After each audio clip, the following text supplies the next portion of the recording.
D, wait for it, light bulb. Check out the name tag. You're in my world now, Grandma. What's up, nerds? So I finished the latest episode of Obi Wan Kenobi. And I have to tell you, this show is not good. I mean, this episode wasn't bad, but it wasn't good. And I think the parts that made it good were the lightsaber battles, but that's it. And the Darth Vader moment, but like, that's it. And I'm like, it's not enough. I mean, like, you can't just throw member berries into a friggin' show and expect people to just be like, oh my God, that's so great. I mean, there's some other stuff in here, some member berries. But I'm just like, you guys got to put in the effort. And even the writer, Kobe Shabaraba, whatever his name is, even he was like, it's something about how he didn't know about he like doesn't know very much about Obi-Wan Kenobi. And I just go, this is just ridiculous. I'm really annoyed with this with this show and just their lack of knowledge and stuff. It's like, it's like, I get it if you want to make a Star Wars show, but can you at least get some kind of consultant on here that knows what they're talking about? I'm like, come on, guys, come on. Yeah, I have some thoughts. I'm gonna real quick try to get through this just because it's besides that, I can't really like explain like all of the fighting sequences because that's action and you got to watch it. So I'll go through it, but yeah. But before I get started, guys, I just want to say one thing, that if you like what I do here and you enjoy independent content here on YouTube, please consider subscribing to my channel. YouTube is always changing up their algorithm, and small channels like mine, we always get shoved to the back of the line. So please ask that you like, share, and subscribe, and I thank you in advance.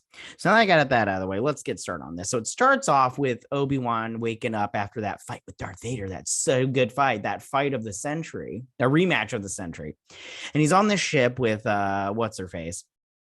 And then they throw him in a BAFTA tank, which they're just throwing everybody in BAFTA tanks lately. I'm all like, you guys, I mean, come on. But it's like, whatever.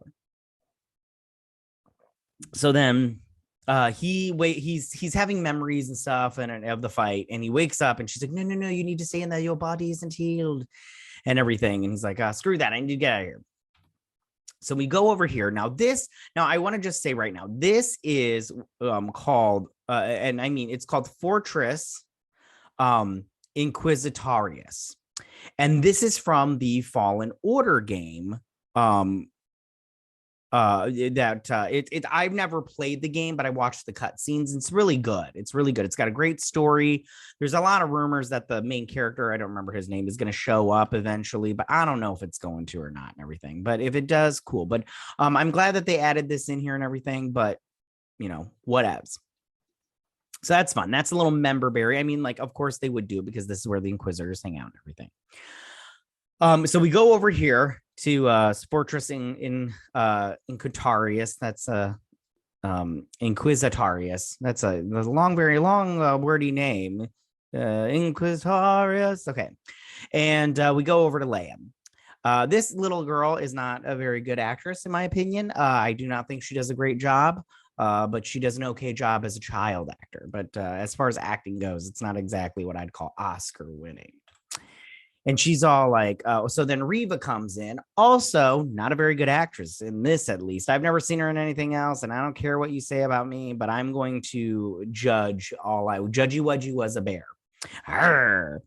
And she comes in, and she's got this face 99% of the time, just tell me where they are, child. I'm like, oh, come on, you're so intimidating. I wouldn't be intimidated.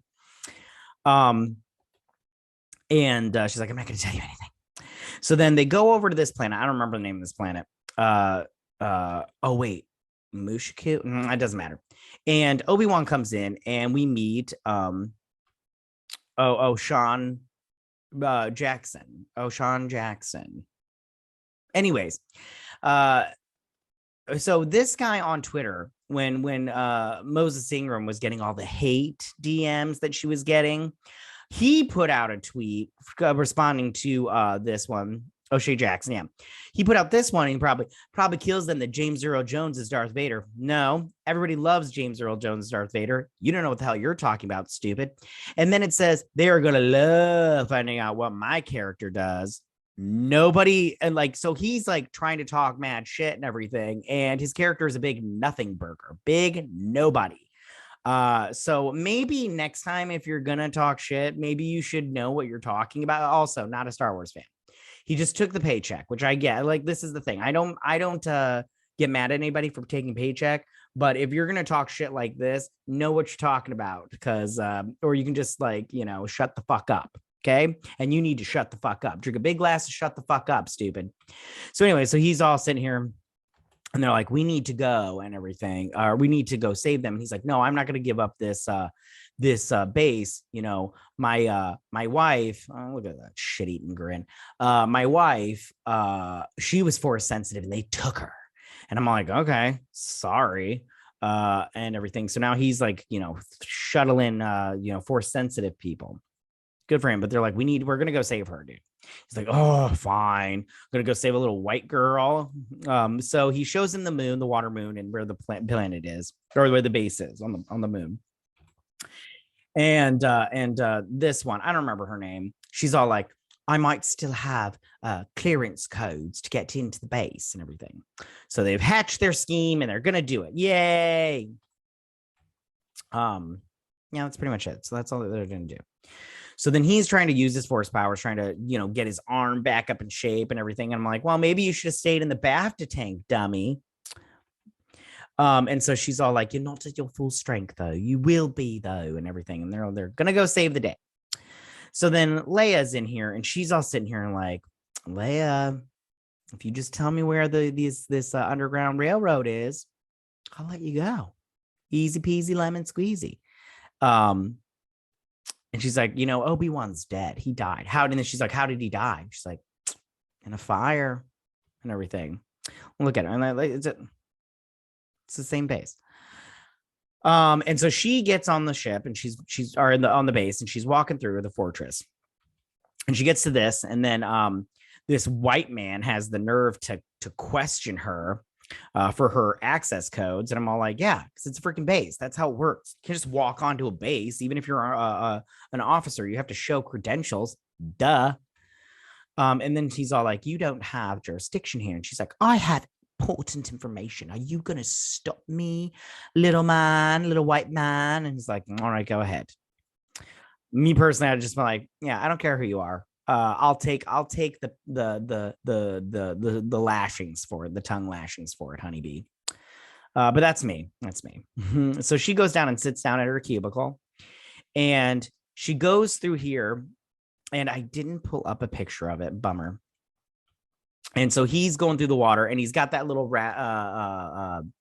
thing that they had on in episode 1 in A Phantom Menace, that him and Qui-Gon, when they go into the waters of Naboo to go to the Gungan city, they put those in and they're swimming through and everything. So, and it's like a mouth breather thing. There's like a creature, I think, right here. I can't tell. If it is, I don't know what it is. Anyways, so she opens up a hatch and he comes through and everything. And this stormtrooper thinks he hears something. So he goes in, and then Obi-Wan's all like, you know, puts him in a chokehold. He's like, go to sleep. Throws him in the water. You can see him in the water right there. A lot of casualties on this base now. So he's all like, I'm in. So then Reva's trying to read her mind, not doing a good job of it. And it's probably because Leia is force sensitive. You know, she's like, ugh. So then her robot Lola comes out and starts floating, but Reva catches it. And she's like, I used to have a robot. And I'm like, did ya? Nice. It's really great to know that kind of thing. And I want to mention something about the Inquisitors, which I will in just a second. Well, more like towards the end. So then she's trying to get through stuff. And, you know, she's all like trying to tell her to go. And this guy, another white man, comes up and questions her. And she's like, what are you doing here? She's like, so she takes him in the back and beats him up and knocks him out. And so this little probe droid comes through trying to find him and everything. And he's like, where are you? And these stormtroopers come through and they hear something or whatnot. And she's knocked out this guy. She knocked him out. She's Yeah, she's like taking down white dudes left and right. Boom, boom, boom. Girl power. So Reva's getting a little upset and she's like, are you going to tell me? And she's like, I'll tell you. Just let me tell my father first or whatever. And she's like, oh, you want to play a game? She's like, I'll never tell you. And she's like, torture time. So then so they take her into this torture room, hook her up to this thing. And then Obi-Wan goes into the tomb. And at the basement is all these Jedi. Now, I never play, like I said, I've never played Fallen Order, but apparently this is in there and this is a part of it. I think it was in the cutscenes. I can't remember. It's been a while. I should go back and watch that. I remember enjoying it. I liked his master because he was like a what was, I don't remember. It doesn't matter. Anyways, so he's going through and he comes across this guy. Now, who is this guy, you might add? This is another member berry, another Easter egg, and this is Tara Sinubi. And he is a Jedi from Clone Wars again. Remember last episode we got a Clone Wars reference, and this one we get this guy. And it's cool that they have all these Jedi in here, but I'm like, whatever. But it was cool to see him in live action, kind of. So it's obvious that they've taken him prisoner. I don't know if these people, because they have these little things right here and over here. So I'm assuming this is like being put in carbonite, like you can come out of it.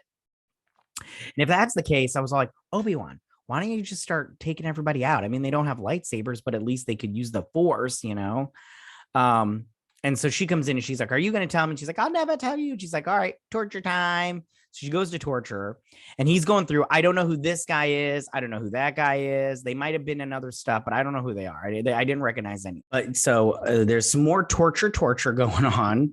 And so he's still looking through. He comes across this woman. I don't know who this woman is at all. If she's been in something else, I haven't seen her. And then she's ready to torture her.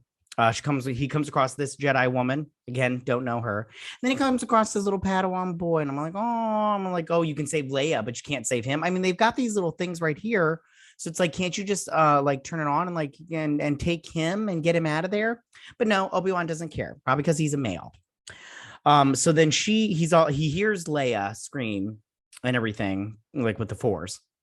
He's like, I need a distraction now. So then this woman, she goes to do it. And this woman comes in and she's all like, there's something very urgent. I can't wait now. And she goes in to see what's her face. I can't remember her name. It doesn't even matter.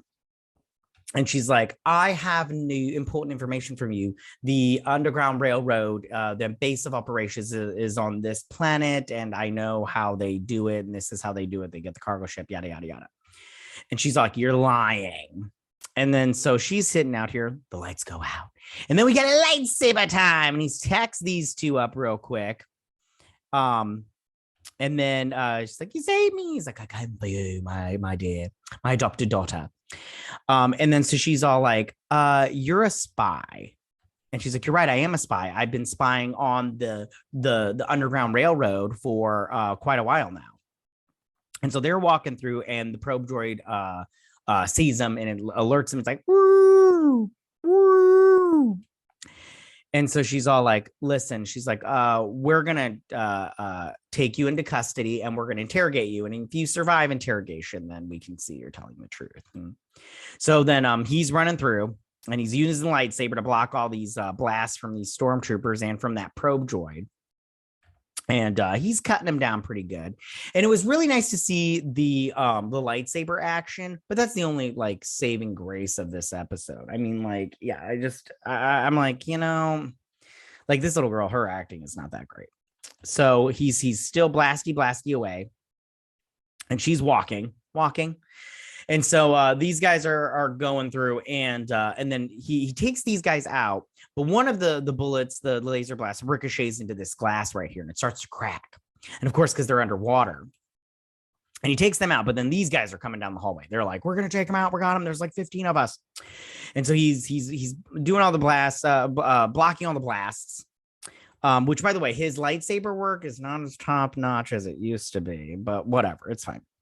And so he sees this little panel and then he baseball bats it and hits it right on the panel and knocks it out. And so these guys, the door's shut and these guys get closed in, but then they try to open it.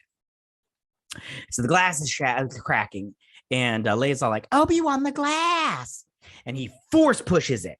Now, this part was pretty cool. Again, I thought that was cool. And he's holding it back with the force and everything, but it's still cracking because he's obviously can't hold it forever. So what's her face comes in and he's like, take and go and everything. So the stormtroopers are coming through and he's holding out the water with the shards of glass. And these guys are coming through, but he's blocking it with his lightsaber. But they finally get through and he lets it go. And she's like, run. So he runs down the hallway and the water's coming through and she shuts the door, but he's able to get through and they're saved. But now those stormtroopers, look at them. They're all drown and dead. Look at me. Although I thought they had a little bit of oxygen in their helmet. Because remember in Boba Fett when he's in the Sarlacc pit and he like crawls through the Sarlacc pit and he gets that stormtrooper's helmet and he like pulls out the little tube and everything. And he like, I thought that was oxygen. Maybe it was water. I don't remember. I thought it was oxygen, but I could be wrong. I'm not quite sure. So then they're going through the hallway here and he's got this big trench coat on, which I'm all like, whatever and everything. We'll get back to the trench coat in a second because I want to talk about the Inquisitors. So the Inquisitors here are talking about how like this is all Reva's fault. She'll pay for this kind of thing. And I feel like they came up with two concepts, an Obi Wan Kenobi show and then an Inquisitor show, which I think sounds fascinating because they've got this internal politics going on with the Inquisitors that I find very interesting. But they don't focus on enough, in my opinion. But I feel like they came up with two different shows, but they didn't have enough for one show. They're like, let's just combine it, you guys. And then there somebody was like, probably Kathleen Kennedy was like, that sounds great, go. And it's just like there's just like the Obi-Wan Kenobi parts aren't that great, and the Inquisitor parts aren't that long. So I'm like, it's just a big mess and everything. And so they just continue to walk through the lobby. Back to the trench coat part. So he's walking through this. Look, what is that? A goiter? Like, come on. What is going on here? Nobody notices this. You ever been at work and just people watching and you just see somebody like pick their nose or something, or, like scratch their butt and you're just like, I saw that. You didn't see that. I saw that, but I saw it. Anyways, I'm just like, nobody noticed this. It doesn't matter. Anyways, there's like a million people here. Anyways, so finally she's all like, you betrayed us for a little girl and a Jedi old man. And I don't remember if she says anything. It doesn't even matter. And so she's like, oh, she does say something. She's like, I betrayed them for, freedom or whatever. And she's like, then you die. And I'm all like, oh gosh, overacting. So you got all these stormtroopers surrounding them. And then all of a sudden you hear, and two A-Wings come in and and they blow up stuff, kill stormtroopers and everything. They're blasting their way out and all that stuff. And, and she's running through and everything. And then finally the A-Wing lands and she's like, get in. And another A-Wing comes in to stop Reva and gets all super close and is like, and he's like, take off. And she's like, I got this and everything.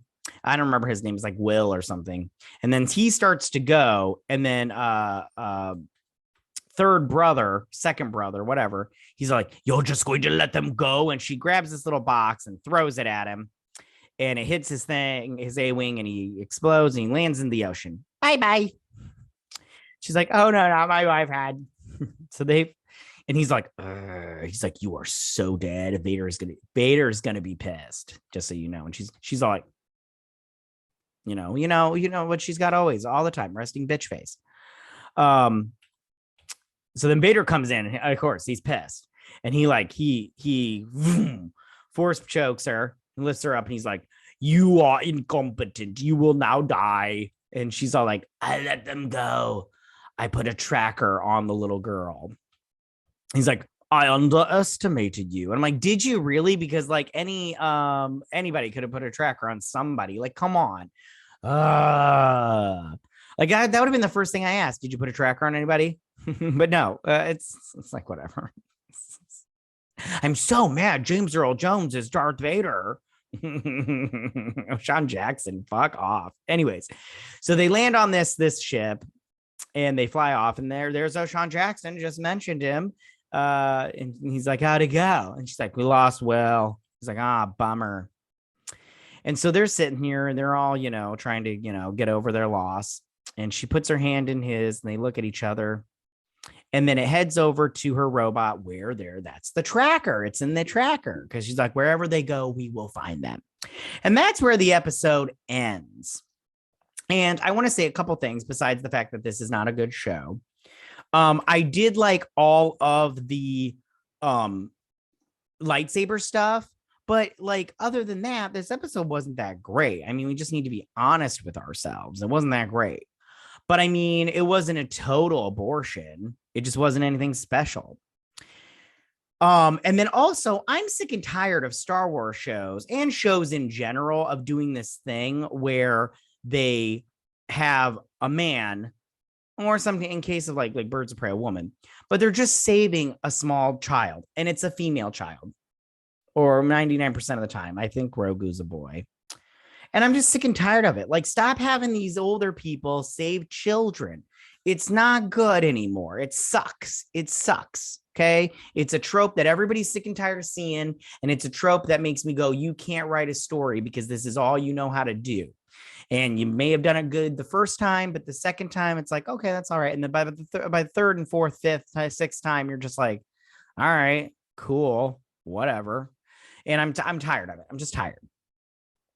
And I'm also going to see if they can fix the canon that they've broken. And it's their own Disney canon too, which really baffles me. It's just very obvious they don't know what they're doing and they suck at this stuff. And I'm just getting so sick and tired of it. Star Wars is broken and they don't know how to fix it. And they just need somebody that knows Star Wars to come in and help them fix it. But they don't want to do that because they don't want to admit they're wrong. They don't want to admit they messed up. And that's the problem with these people is nobody can admit when they're wrong, when they messed up. No, they have to be amazing at everything. And that's just the end of that. And it's so obnoxious and annoying. And I'm so annoyed with Star Wars, Disney Star Wars. Yeah. All right. That's all I got for you guys. I mean, I really don't have anything else. I kind of just like went through this as fast as possible because like I said before, it's the only good parts are the action parts. And I can't really tell you anything except for what happened and everything, the parts that I liked. Anyways. Okay. Tell me what you guys thought about this episode. Did you like it? Did you not like it? What was your favorite part? Was it cool seeing that one Jedi, Tara Sindube? I don't really remember him. I had to look him up and everything. So, but it was cool to see, that they're trying to add people in there. Anyways, tell me what you guys think. Go ahead and leave all your comments in that section down below. If you like this video, go and hit that like button. I won't mind. If you're new to my channel, please hit that subscribe button. I'd greatly appreciate it. I will see you guys next week on my Obi Wan Kenobi breakdown and review. You guys have a good week. May the force be with you. Bye.